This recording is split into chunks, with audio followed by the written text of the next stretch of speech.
Fantasy football isn't won by memorizing rankings. It's won by understanding opportunity. And opportunity starts with the environment. Before you learn rankings, learn the environment. This is the Fantasy Football Ecosystem. Know the environment. Draft better. You're now in the Fantasy Football Ecosystem. I'm JW. Before you learn rankings, learn the environment. If you're like most fantasy players right now, you probably know all of the players' names. You know the stars, you know the rookies that people are talking about, and you remember the guy that burned you last year, the guy that you swear you're going to give him another shot. But the hard part in draft season is not always remembering the names. Knowing is what has changed around those names. There's new coaches, new quarterbacks, new target competition, new backfield usage.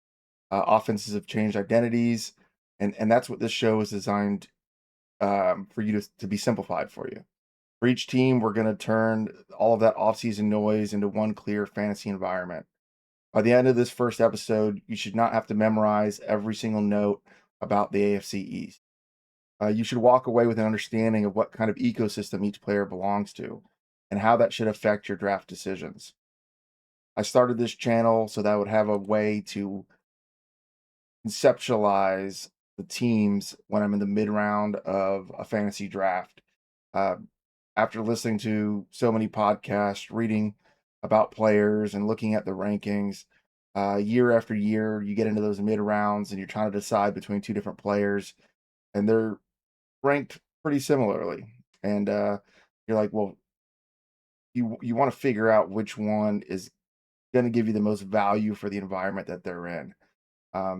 So why we started this channel. Let's build the ecosystem.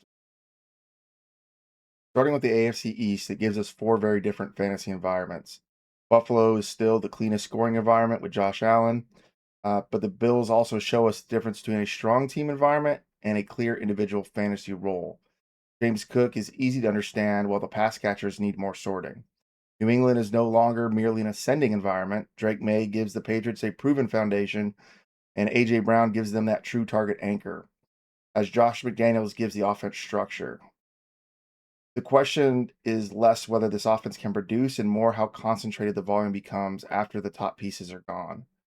Miami is the rebuild offense. This is not a minor adjustment to the old offense. The previous Tua and Tyreek Hill identity has been completely dismantled, and the new staff is building around Malik Willis, Devon Achane, and a reconfigured wide receiving core. Achane is the center of gravity here, but the larger question is whether the rebuilt offense can create efficient scoring chances. The Jets are a real talented environment, but unstable. Garrett Wilson and Breece Hall are always draftable because talent and volume can travel, but the offense still has to prove that quarterback stability, and a new Frank Reich structure can turn drives into touchdowns. So that's the framework of this division. Buffalo is a great overall offense, but not every fantasy role is equally clear. So let's start with the Bills. Bills are still one of the best fantasy environments in the AFC East because the ecosystem begins with Josh Allen. Now, that doesn't mean that the entire offense is simple. This is exactly why the ecosystem lens matters. A team can be strong and the quarterback can be elite, and the offense can score points, and individual fantasy roles can still be a little uncertain. The core of this environment is Allen and Cook. Allen is the engine. He gives Buffalo weekly touchdown access. He creates passing efficiency, and he creates rushing production. He keeps the offense alive in any situation, even when the rest of the structure might break down. Look, Cook is going to be your clearest volume piece. He doesn't need to win in a vague target battle. His job is super easy to understand. He is tied to a high-scoring offense. Now look at the fantasy spine. Josh Allen is in the draft with confidence tier. He defines the environment and gives you an elite weekly ceiling at quarterback. James Cook is also draft with confidence. He is the cleanest non-quarterback bet in this offense. While DJ Moore and Dalton Kincaid are draft with a price check. Moore enters camp as a favorite to lead the wide receiver room, while Kincaid still needs his route share and a red zone role to match the cost. Then we get to the deeper passing game pieces. Khalil Shakir and Keon Coleman are considered late players. They are competing for secondary distribution behind Moore, and both have paths to usefulness if their routes and high-value touches become dependable. Ray Davis is a considered late player as a contingency back. He matters if Cook misses time or if Buffalo gives him a defined short yardage role, but he's not the primary bet. Dawson Knox, Joshua Palmer, Ty Johnson, and the backup quarterbacks are not on the fantasy spine for your normal league. They may have real football roles, but they're more waiver watch or deep format names than regular draft targets. Now, the pass catchers are the key part of this team. Being attached to Josh Allen is valuable. You want pieces of an offense that can create red zone trips, explosive plays, and spike weeks. But being attached to Allen does not automatically mean a player has a reliable fantasy role. That's the distinction. A strong overall offense tells us that a ceiling exists. A clear individual role tells us whether we can trust the player at cost. So with Buffalo's pass catchers, the draft question is not, can this offense score? Because that answer is yes. The better question is, who actually owns targets, routes, and high value touches? DJ Moore enters the camp as the favorite to lead the wide receiver room, but the remaining question is not whether he is Buffalo's top receiver, but how concentrated his first read usage and target shares become. If camp confirms true lead receiver deployment, he can be a strong pick at the right price. Dalton Kincaid also has a path to matter because tight end value is fragile across all of fantasy football. If he has a real route share and a red zone role, he can separate from the replacement level tight end pool. Shakir and Coleman are different bets. Shakir can be useful if the offense gives him steady underneath chain moving work. Coleman has more profile based upside if he earns enough routes and scoring area usage.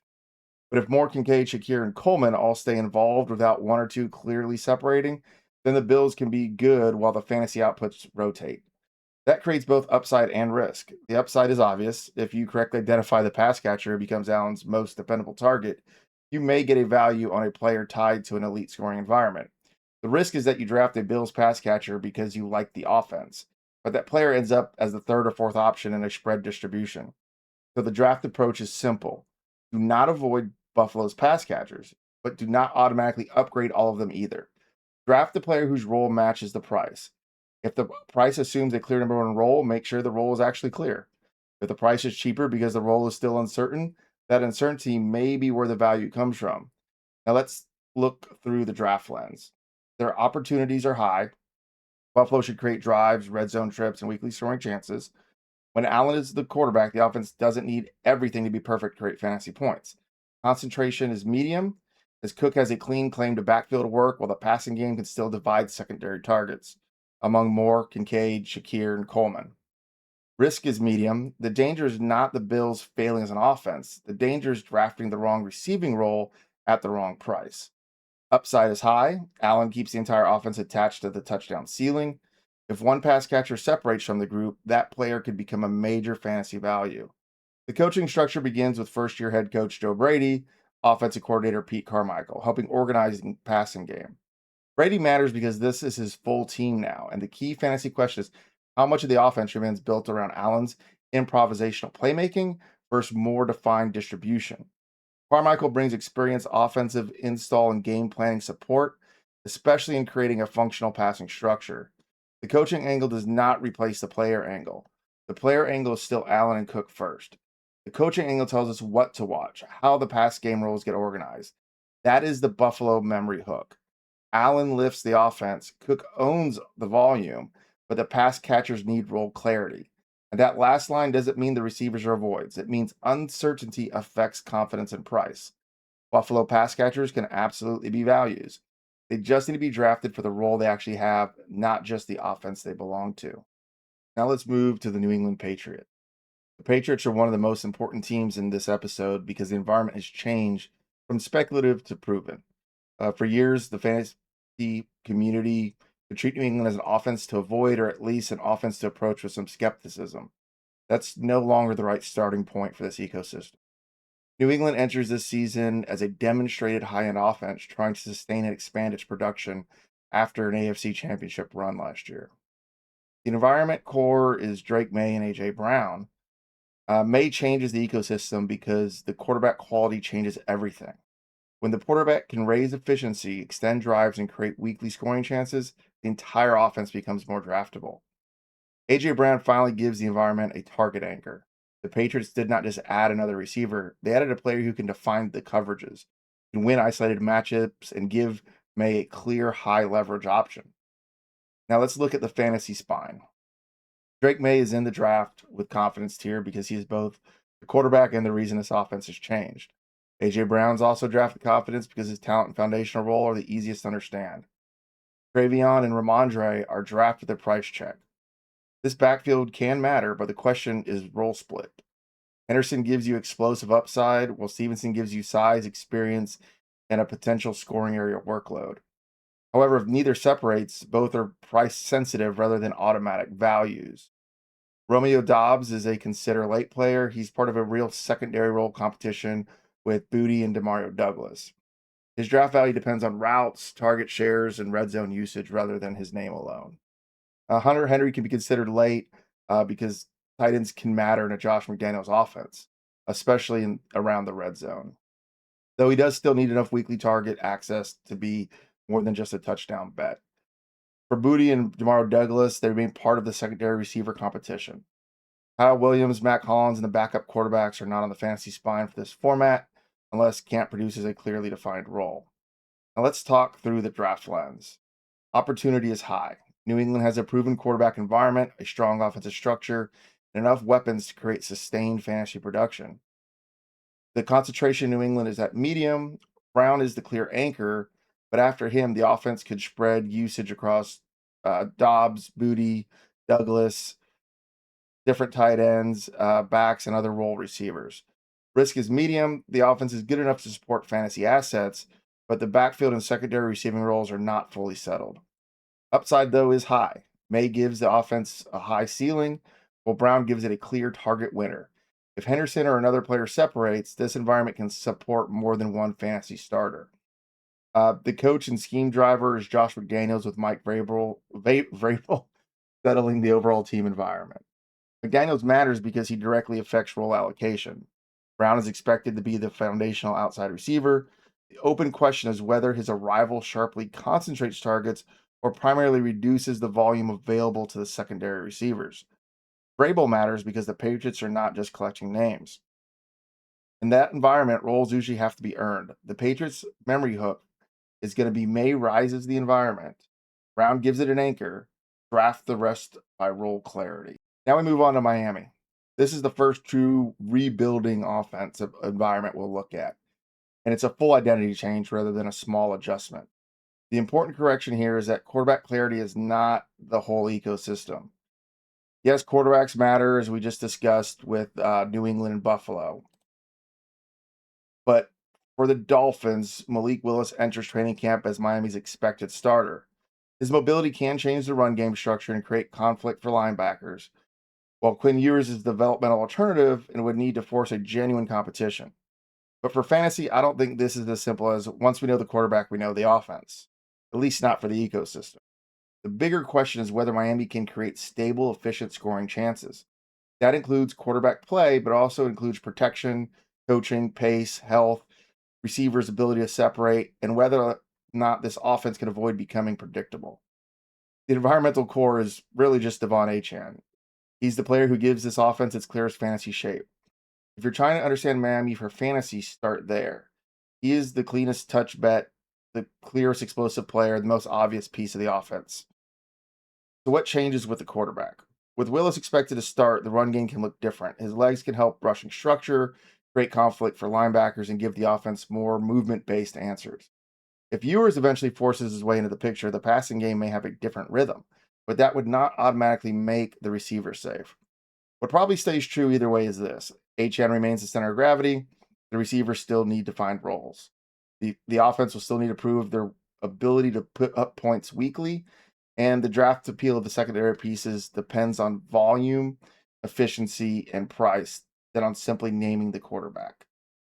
Now look at the fantasy spine. Of course, Achane's draft with confidence, as his workload will be heavy as long as his health remains good.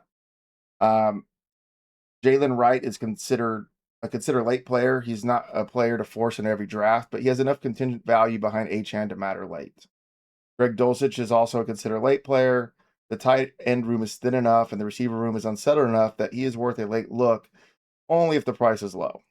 Malik Willis is expected NFL starter for week 1, but he remains a waiver wire watch in a normal one quarterback redraft league. His rushing ability can affect the ecosystem more than his standard league draft value. In a super flex or very deep formats, he deserves stronger consideration. Malik Washington is a waiver watch, not a normal draft target right now.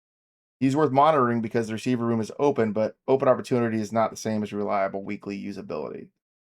Ollie Gordon, Jalen Tolbert, Tutu, Terrence Marshall, Quinn Ewers, and the deeper receivers are not on the fantasy spine for this league type. There are waiver watch or deep format players unless camp creates a clearer path. Now let's talk through the draft lens. Opportunity is medium. Miami should create touches for Achane, but the overall offense has more unknown than Buffalo or New England.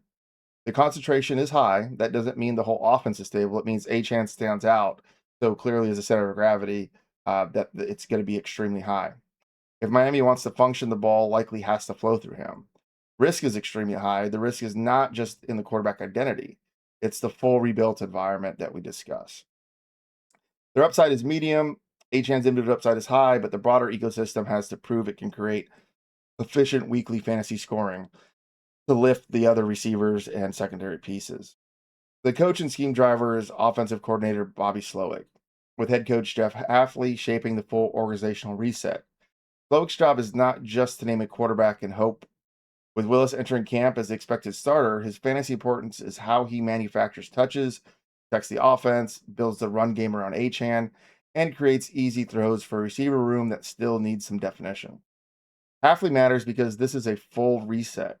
For fantasy, that means patience. We should not draft Miami like the old track meet Dolphins we got to know. The Miami memory hook is simple. Achane is the center of gravity. The rest needs proof. Now let's close with the New York Jets. The Jets are the talent versus environment team. They have fantasy relevant names: Garrett Wilson, Breece Hall, Adonai Mitchell, Omar Cooper, Kenyon Sadiq, Braylon Allen all matter enough to keep track of. But this is exactly where fantasy managers need the ecosystem lens. The environment core is Garrett Wilson and Breece Hall. Wilson is the talent anchor in the passing game. Hall is the volume and explosive play anchor in the backfield. Those are the two players who can survive some offensive messiness. But the ecosystem depends on quarterback stability and on Frank Reich giving the offense a clear structure. Now look at the fantasy spine. Garrett Wilson is a draft with price check player. He has the talent and role profile to demand volume, but the environment makes price important. Breece Hall is in the draft with confidence tier. Volume and explosiveness will happen even when the offense isn't perfect. The Jets' environment can limit parts of his touchdown ceiling, but it's not a reason to avoid him at a reasonable price. Adonai Mitchell and Omar Cooper Jr. are considered late players, but they're not identical bets. Mitchell enters camp as the favorite for the number 2 role, while Cooper is the higher variance rookie competing to expand his role. Braylon Allen is a considered late player because his contingent value behind Hall is meaningful enough to affect draft strategies. Kenyon Sadiq is a considered late player because he has strong draft capital and role upside, but his immediate fantasy volume may be limited by Mason Taylor and a potentially committee-based multi-tight end structure. Geno Smith is the unquestioned NFL starter, but he is still the late round or waiver watch fantasy quarterback in a normal one quarterback redraft league. He matters greatly into this ecosystem because Wilson, Hall, and the young pass catchers need a competent quarterback play. Cade Klubnik, Brady Cook, Isaiah Davis, Jeremy Ruckert, and the rest of the depth chart are not fantasy spine players right now. Tim Patrick begins camp on the PUP list and remains outside the normal fantasy draft pool unless his health and role change. Now let's look at the draft lens. Their opportunity is medium. The Jets have enough talent to create fantasy opportunity, but the offense has to prove drive quality and scoring consistency. Concentration is medium. Wilson and Hall are clear, but after them, there are several players fighting for useful roles. Risk is extremely high. The quarterback position, the new offensive structure, and the overall history of the Jets' environment require the risk to be priced in.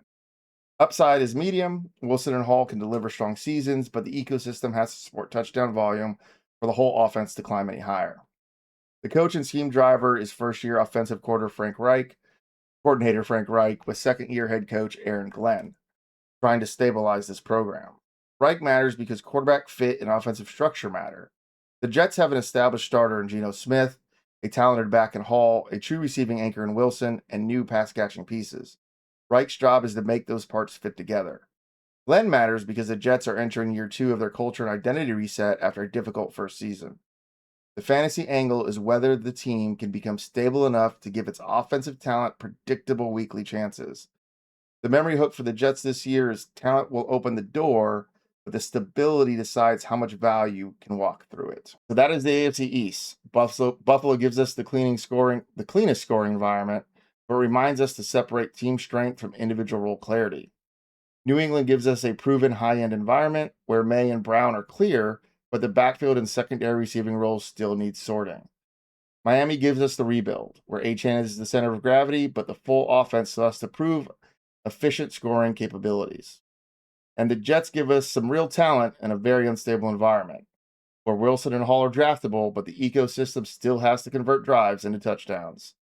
So that was the fantasy football ecosystem for the AFC East. Use your rankings, respect the rankings, but understand the environment behind those rankings. And always remember, know the environment, draft better.